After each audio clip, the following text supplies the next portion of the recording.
ಸಿರುವಾರ ತಾಲೂಕಿನ ಹತ್ನೂರು ಗ್ರಾಮದ ಜನತಾ ಕಾಲೋನಿಯಲ್ಲಿ ಸರ್ಕಾರಿ ಶಾಲೆಗೆ ಭೂ ದೇಣಿಗೆ ನೀಡಿದ ನಿವೇಶನ ಅತಿಕ್ರಮಣ ಮಾಡಿ ಶಾಲೆಯ ಕಾಂಪೌಂಡ್ ನಿರ್ಮಾಣಕ್ಕೆ ಅಡ್ಡಿಪಡಿಸುತ್ತಿರುವ ಮಕ್ಕಳ ರಕ್ಷಣಾಧಿಕಾರಿ ಹನುಮೇಶ್ ಅವರ ಮೇಲೆ ನಿರ್ಲಕ್ಷ್ಯ ವಹಿಸದೆ ಕ್ರಮ ಕೈಗೊಳ್ಳಬೇಕು, ಇಲ್ಲದಿದ್ದರೆ ಹೋರಾಟ ನಡೆಸಲಾಗುವುದು ಎಂದು ಗ್ರಾಮಸ್ಥರಾದ ಮಹಾಂತೇಶ್ ಅವರು ಹೇಳಿದರು.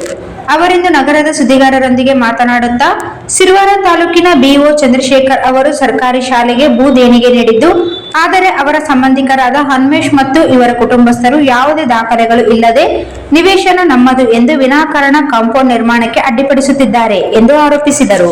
ಶಾಲೆಗೆ ಸಂಬಂಧಿಸಿದ ನಿವೇಶನ ಅತಿಕ್ರಮಣ ಮಾಡಿ ಕಾಂಪೌಂಡ್ ಕಾಮಗಾರಿ ನಿರ್ಮಾಣಕ್ಕೆ ಅಡ್ಡಿಪಡಿಸುತ್ತಿರುವ ಹನುಮೇಶ್ ಮತ್ತು ಅವರ ಕುಟುಂಬಸ್ಥರ ಮೇಲೆ ಕ್ರಮ ಕೈಗೊಳ್ಳಬೇಕು ಎಂದು ಈಗಾಗಲೇ ಮಕ್ಕಳ ಆಯೋಗ, ಶಿಕ್ಷಣ ಸಚಿವರು ಹಾಗೂ ಜಿಲ್ಲಾಧಿಕಾರಿಗಳಿಗೆ ದೂರು ಸಲ್ಲಿಸಿ ತಿಂಗಳು ಕಳೆದರೂ ಇದುವರೆಗೂ ಯಾವುದೇ ಕ್ರಮ ಕೈಗೊಂಡಿಲ್ಲ ಎಂದು ಅಸಮಾಧಾನ ವ್ಯಕ್ತಪಡಿಸಿದರು.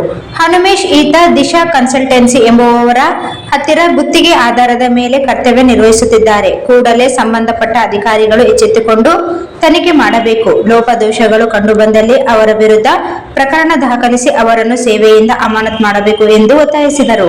ಇಲ್ಲದಿದ್ದರೆ ಮುಂದಿನ ದಿನಗಳಲ್ಲಿ ಶಾಲೆಯ ಉಳಿವಿಗಾಗಿ ಪಾಲಕರು ಮತ್ತು ಮಕ್ಕಳಿಂದ ಪ್ರತಿಭಟನೆ ನಡೆಸಲಾಗುತ್ತದೆ ಎಂದು ತಿಳಿಸಿದರು. ಈ ಸಂದರ್ಭದಲ್ಲಿ ಬಸವರಾಜ್, ಸುದರ್ಶನ್, ಶಾಂತು, ಶಿವರಾಜ್ ಸೇರಿದಂತೆ ಉಪಸ್ಥಿತರಿದ್ದರು.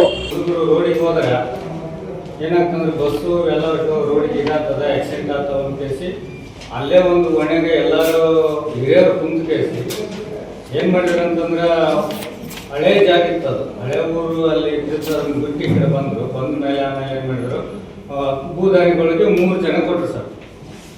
3 ಜನ ಯಾರ್ಯಾರು ಅಂತಂದ್ರೆ 100 ಕೊಟ್ಟರು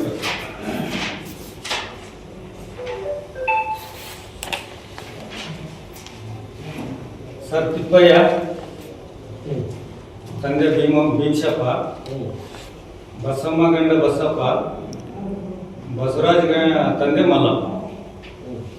100 ಜಾಗ ಕೊಟ್ಟಿದ್ದು ಗ್ರಾಮ ಪಂಚಾಯತಿಯಲ್ಲಿ ಈ ಸತ್ತಾಗಿದೆ ಮತ್ತಂದ್ರೆ ಅದು ನೆರೆಗದಾಗ ಗ್ರಾಮ ಪಂಚಾಯತಿಯಲ್ಲಿ